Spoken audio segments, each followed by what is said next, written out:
Okay, this is just a very brief video to demonstrate that I actually do get such a high energy state or high Q from my magnetic coil systems. So this is one I threw together for the 80 meter band. You can see right now, I will be showing on the scope, but right now it's also end feeding with a wire here, this rectenna system, and you can see the lights are on. And my input signal is on 3.6 megahertz with a 20 volt peak to peak sine wave. Now, just looking at the lights, I'm going to adjust this system, which has got a magnet involved. I'll try and see if you can see this changing. It's probably a bit hard to see actually. Actually, this magnet's too strong for me to move. Oh yeah, you see how it dimmed there, right? Okay, and now I'll brighten that. But it's a bit hard to see in this light. So what I'll do now is I'll throw the silly scope across it. Now, of course, once I throw the scope across, that changes the load and it will reduce the fundamental frequency. So just bear with me here. These powerful magnets make it tricky. So I'm not really got anything showing on the scope right now. It is set on the 20 volt per division. Okay, you can see the lights have gone dim. And now I'll just bring down the fundamental frequency. I'll try to keep it all in shot down to 1.8 megahertz, right? So 1.8 megahertz. Now I'm just going to trim the system by adjusting the magnet. Let's see if I can get this pretty good. So just for now, a rough observation. You can see the lights are now nice and bright. And what have we got here currently? So approximately 20, 40, 60, 80, 100. So, all right, so just a bit over 100 there. I'll try a bit harder on trimming. And doing this with one hand is very tricky. All right, so just bear with me. Let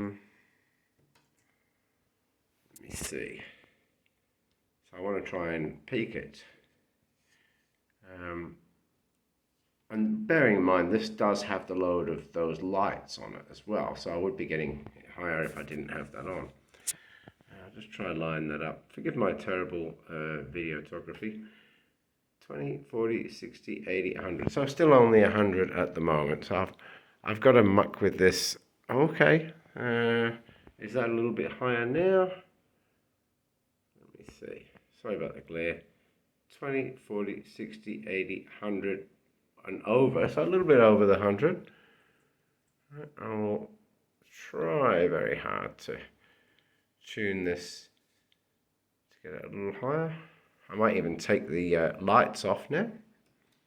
Okay, and as you can see, so that's changed the load again.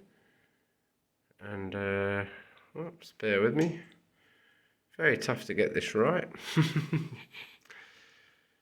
especially with one hand. Okay, I'll try and just, you bugger. I'm such a dodgy bugger.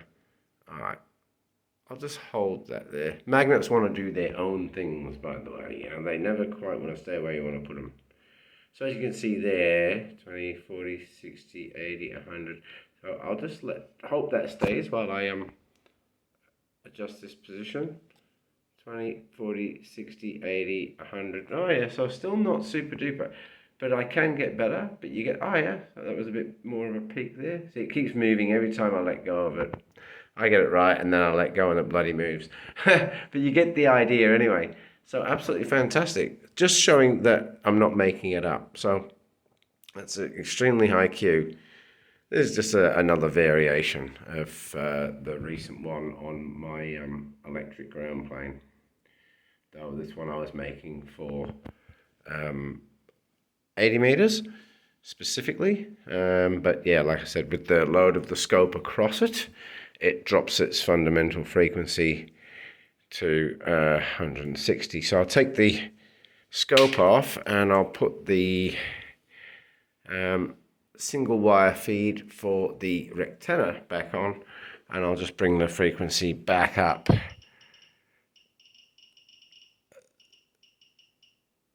to about 3.6 megahertz, and now I'll just try and adjust for maximum brightness,